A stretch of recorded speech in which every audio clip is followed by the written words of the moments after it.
આ ચોખ્ખું ઘી તમે હાથે બનાવો છો? આ જાતે જ બનાવવાનું અને 4-5 દી 2 કિલો બનાવી અને માતાજી દયાથી જેને ભાવ પ્રેમ હોય એ લઈ જાય ને આના પૈસા અમે 1200 રૂપિયા લઈએ. લોકો મને કહે બાપુ 1500માં વેચતા હોય તો 1500 નો ભાવ છે, આમ છે તેમ.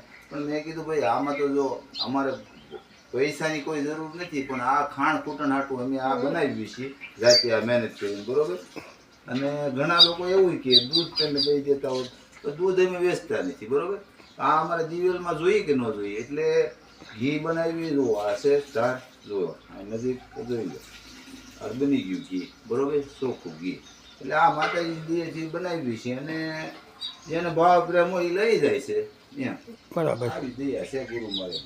અને આ મારે ગાયોના ખાણ હાટું બનાવવું છે, કારણ આમાં પૈસા બનાવવાના એ વસ્તુ નથી, મહેનત કરવી પડે. અને દૂધ લોકોને જોતું હોય તો એમના હું દઉં છું, કોઈની પાસે પૈસા લેતો નથી. ફ્રી ઓફમાં 2 દી 5 દી કે ભાઈ દવામાં જોઈએ આમ જેમ જે જોઈએ આપી દેવાનું, પણ વેચવાનું એના પૈસા નહીં દેવાના.